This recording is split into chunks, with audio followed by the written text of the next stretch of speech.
მინდა შევეხოთ იმ მოვლენებს, რომელიც განვითარდა ბოლო დროს ჯავახეთის რეგიონში, რაც უკავშირდება სწორედ რელიგიურ ნიადაგზე წარმოშობილ კონფლიქტებს და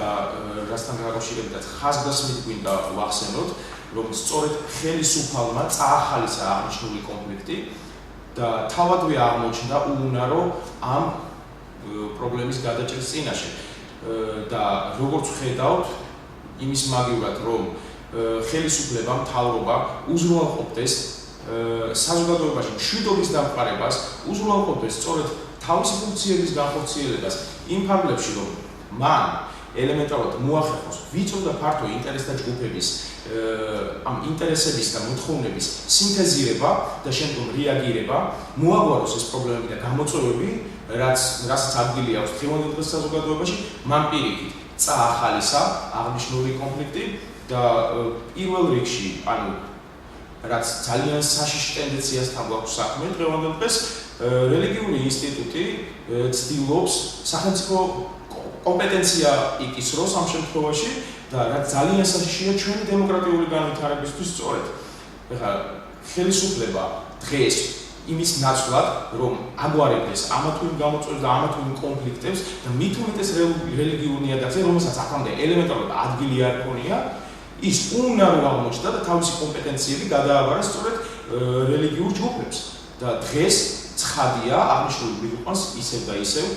უფრო საშიშ კონფლიქტებამდე და მით უმეტეს რეგიონალური ადგილობრივი ტერიტორიული მნიშვნელობის გათვალისწინებით იგივე ჩვენი ჯავახეთის რეგიონისა ცხადია უფრო თხილი უნდა იყოს ხელისუფლება და ელემენტარულად რო დავაკვირდეთ მინისტრის განცხადების შემდგომ რომ თურმე საჯარო განხილვის საკითხად უნდა იქცეს მინარეთის არსებობა არ არსებობა რომელიც დღემდე კითხვის ნიშნით არასოდეს მდგარა და ქართულმა ხალხმა უკვე გადაწყვიტა აღნიშნული უკვე არეგულირებს ამ საკითხს ჩვენი კანონმდებლობა დღეს ველოდებით რაღაც საკანონმდებლო ცვლილებებს რომელიც დაარეგულირებენ ამ საკითხს თუმცა ეს უკვე რეგულირებულია და უკვე რეგულირებულია ელემენტარულად ის საკითხი რომ ჩვენი კონსტიტუცია წყვეტს ყველაზე მნიშვნელოვან ფაქტორს რომ ყველა ადამიანი განსაკუთრებით თავისი რელიგიური, პოლიტიკური მიწამსისა თუ კანის ფერისა თუ ასე შემდეგ ამ კრიტერიუმებისა არის თანაბარი კანონის წინაშე და დღეს არ ვიცი როგორ აცხადებს რომელიმე რელიგიური ჯგუფი რომ აღნიშნულის დასაწყობება და მინარეთის ყოფნა არ ყოფნას კიდევ რაღაც საკანონმდებლო ცვლილებები უნდა შეეხოს. პირველ რიგში ჩვენ გვინდა გამოვეხმაუროთ ამ ფაქტს იმით რომ ჩვენი რეაქცია იქნება რომ გმობთ ყოველგვარ ძალადობას რომელიც გამოვლენილი იქნება როგორც საზოგადოებაში როგორც ხელისუფლების მიერ არა აქვს ამას მნიშვნელობა ჩაურევლობით უუნარობით თუ პირიქით წაქეზებით რომელიმე კონფლიქტისა ჩვენს მიერ დაგმობილი იქნება ყოველივე მსგავსი არადემოკრატიული გამოვლინება ჩვენს ქვეყანაში და მოუწოდეთ ხელისუფლებას მოაქციოს თავისი კონკრეტული ქმედებები კანონის ჩარჩოებში და გადაწყვიტოს საზოგადოებაში წამოჭრილი ის საკითხები, რომლებიც დღეს ელემენტარულად ძალიან საშიშ ფაქტორად გვევლინება. მინდა შევეხო გუშინდე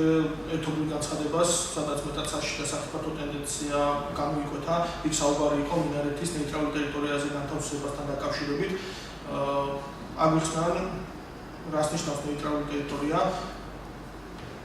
რის მიხედვით არის განსაზღვრული ნეიტრალური ტერიტორია სახელმწიფოში, რის მიხედვით იყოფა სახელმწიფო ტერიტორიები ადმინისტრაციული,